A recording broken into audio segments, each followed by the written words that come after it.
నమస్తే, నేను ప్రశాంత్. రామ మందిరంలో బాంబు పెడుతున్నామని చెప్పేసి ఇలాంటి బెదిరింపులు అయితే వస్తున్నాయి. మరి ఈ బెదిరింపులు ఎవరి నుంచి వస్తున్నాయి, ఎక్కడి నుండి వస్తున్నాయి అనే విషయాలు అయితే తెలుసుకుందాము. దీని గురించి అయితే మాట్లాడేందుకు ప్రస్తుతం మనతో పాటు సినీ క్రిటిక్ దాసరి విజ్ఞాన్ గారు ఉన్నారు. నమస్తే అండి. నమస్తే. సో ఈ బెదిరింపులు అసలు ఎక్కడి నుండి వస్తున్నాయి? రామ మందిరంలో అసలు బాంబు ఏంటి? అక్కడ అంతా ఫుల్ సెక్యూరిటీ ఉండగా కూడా సో అసలు ఈ బెదిరింపులు ఎక్కడి నుండి వస్తున్నాయి? బేసిక్గా ట్రస్ట్కి సంబంధించినటువంటి ఒక మెయిల్ వచ్చింది. గతంలో కూడా చాలా ఉగ్రవాద సంస్థల నుంచి ఇట్లా విమానాశ్రయాలకు లేకపోతే ఇట్లా వచ్చిన దాఖలాలు ఉన్నాయి. తాజ్మహల్కో హైదరాబాద్లో బాంబు పెడతాం, ఎయిర్పోర్ట్లో బాంబు పెడతాం అని చెప్పేసి ఇట్లాంటివి కామనే. సేమ్ అలాగే వచ్చింది. ఇది తమిళనాడు నుంచి వచ్చిందంట. మెయిల్ మాత్రం ఇంగ్లీష్లో రాసి ఉంది. ఎక్కడి నుంచి వచ్చింది అంటే యూపీఐ అడ్రస్ ఇవన్నీ కనుక్కునే పనులు అయితే ప్రజెంట్ ఉన్నారు. ఇకపోతే మొన్నే శ్రీరామనవమి అప్పుడు వీళ్ళు ఒక డెసిషన్ తీసుకున్నారు. ఏంటంటే మొత్తం అదంటే పెద్ద ప్రహరీ గోడ కట్టాలని చెప్పేసి చుట్టూ దాని మందం ఎంత ఉండాలి, ఎత్తు ఎలా ఉండాలి అనే దాని మీద ప్రజెంట్ ట్రస్ట్ వాళ్ళు లైన్స్ రాసుకుంటున్నారు. అంటే ఇప్పుడు కోటలని కానీ గుళ్ళని కానీ సంరక్షించుకోవడానికి ఒక ప్రహరీ ఏర్పాటు చేయడం. ఓకే. ఇప్పుడు తిరుమల కొండకి వెళ్ళడం కూడా అంత ఈజీ కాదు కదా.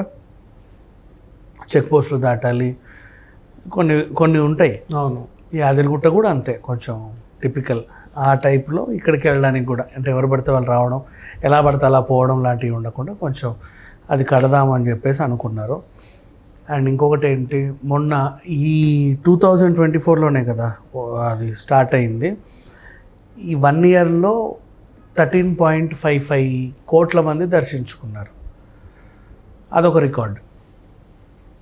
తాజ్మహల్ మించి రికార్డ్ అనమాట.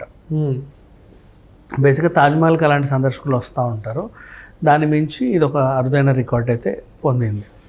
అండ్ ఇప్పుడు జనాలు ఎక్కడ ఉంటే అక్కడ బాంబులు పెడదాం అనే వాళ్ళు ఉంటారు. జనాలు గుమిగూడితే చాలు అక్కడ బాంబులు పెట్టి పేల్చేద్దామనే వాళ్ళు ఉంటారు. అనుకున్నంత ఈజీ కాదు ఈ రోజుల్లో టెక్నాలజీ ఇంత డెవలప్ అయిన తర్వాత. కానీ వాళ్ళు ఏంటంటే అలా బెదిరిస్తారు అంతే. ఆ బెదిరింపు వల్ల వీళ్ళు బెదిరిపోయి అక్కడ ఏమైనా చర్యలు తీసుకోవాలి, కొంచెం వాళ్ళలో చలనం రావాలని చూస్తారు. కొన్నిసార్లు ఇది ఒక డైవర్షన్ డ్రామాలు కూడా ఉంటాయి. బాంబు బెదిరింపు గురించి అందరూ మాట్లాడుకుంటారు. ప్యారలల్గా ఇంకో అంశం జరుగుద్ది, దాని గురించి వార్తలు డల్ అయిపోతాయి. రాజకీయంగానో, సినీ పరంగానో, లేక ఇంకేమన్నా పరంగానో ప్రముఖ వార్త. కొన్నిసార్లు డైవర్షన్ డ్రామా కూడా ఉంటుంది. సో ఏదేమైనా బాంబు బెదిరింపులు ఎప్పుడు వచ్చినా సరే, కానీ మనం మాత్రం అప్రమత్తం అవ్వాలి. ఎందుకు చెప్పనా, ఇప్పుడు ఎయిర్పోర్ట్లకు కూడా బాంబు బెదిరింపు అని పట్టించుకోకుండా పోతాం. బట్ ఏదో ఒకటి అయ్యిద్ది. ఎలా అయ్యిద్ది అంటే చేసేవాడు ఎలాగైనా చేయొచ్చు, చెప్పలేం మనం. అవును. అంటే వాడు ఫ్లైట్ ఎక్కి కూడా దాన్ని హైజాక్ చేయొచ్చు. ఫ్లైట్లో కూడా వాడు ఇంకేమైనా చేయొచ్చు. వాష్రూమ్కి వెళ్ళి ఏదైనా చేయొచ్చు, ఫ్లైట్ని డిస్టర్బ్ చేయొచ్చు, ఎదుటోని ఏమైనా చేయొచ్చు. చిన్న గందరగోళం జరిగితే చాలా అది ఊగిందంటే అందరూ కంగారు పడ్డారంటే అవుట్. చంపాలనుకుంటే ఎలాగైనా చంపుతాడు. అండ్ వీళ్ళు ఏంటంటే ఆత్మాహుతి దాడులు, వాళ్ళని వాళ్ళు పేల్చుకుంటారు, జనాలను కూడా చంపుతారు.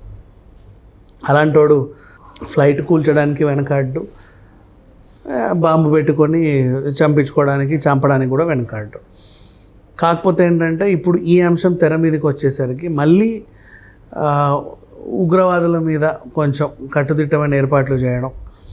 అండ్ నిన్నగాక మొన్న సల్మాన్ ఖాన్ని చంపేస్తామని కూడా వాడు చెప్పాడు, బిష్ణో గ్యాంగ్.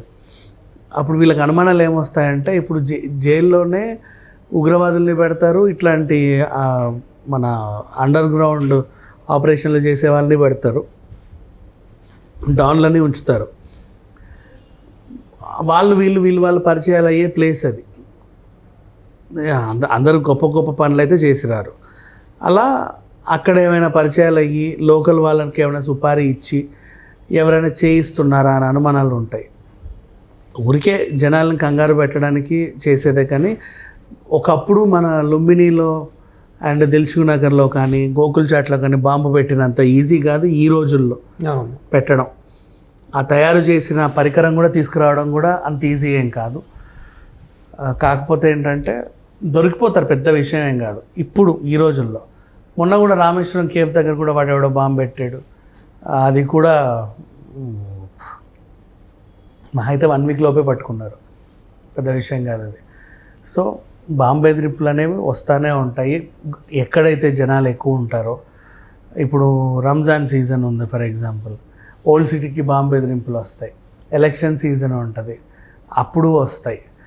అండ్ ఇంకేమున్నాయి, కొన్ని జాతరలు, కుంభమేళాలు, ఇలాంటి బోల్డ్ అని ప్రదేశాలు ఉంటాయి జనాలు గుమిగూడేవి, అన్ని చోట్ల వస్తాయి బాంబు బెదిరింపులు. కాబట్టి మనం కూడా అప్రమత్తంగా ఉంటే బెటరే. బట్ మన వాళ్ళు ఇప్పుడు ఇంకా చెప్పనా, హైదరాబాద్ అయితే ఇంకా చాలా డెవలప్ అయింది. అది బంజారా హిల్స్లో ఆ బిల్డింగ్ వచ్చినప్పటి నుంచి అందరూ జాగ్రత్త పడుతున్నారు. సో టెక్నాలజీ డెవలప్ అయింది, ఏఐ టెక్నాలజీ కూడా అందుబాటులోకి వచ్చింది. కాబట్టి ఒకప్పటిలాగా ఇప్పుడు బాంబులు గింబులు పెట్టేవాళ్ళు ఏం లేదు. మెయిల్ అయితే ఈజీగా పంపించుకొని బెదిరించుకోవచ్చు, ఎందుకంటే ఏఐ డెవలప్ అయింది కాబట్టి సాఫ్ట్వేర్ నువ్వెవడో తెలియకుండా కూడా మెయిల్ పెట్టుకునే సౌలభ్యాలు వచ్చాయి. అలా నీ బెదిరించుకోవచ్చు. బట్ ఆ ట్రస్ట్ వాళ్ళు కూడా కొన్నిసార్లు జాగ్రత్తలు పడితే బెటర్. సో ఇదంతా ఒక రూమర్ లాంటిదే అనుకోవచ్చా? రూమర్ లాంటిది కాదమ్మా, జాగ్రత్త పడాలి. అది పంపినోడు ఎవడో ఉన్నాడు, వాడు ఊరికే అయితే పంపరు కదా. సో ఇండియా వాళ్ళు కాకుండా బయట నుంచి కూడా ఇది చేయించి ఉంటారు అనుకోవచ్చు. విదేశాల నుంచి కూడా చేయించు, బట్ వాళ్ళు కనుక్కున్నది ఏంటంటే తమిళనాడు నుంచి అని. అండ్ అలా లొకేషన్ని కూడా బ్లఫ్ చేయొచ్చు. అవును, ఉన్న చోట కాకుండా అక్కడక్కడ నుంచే మెయిల్ వెళ్ళినట్టు కూడా చెప్పించుకోవచ్చు.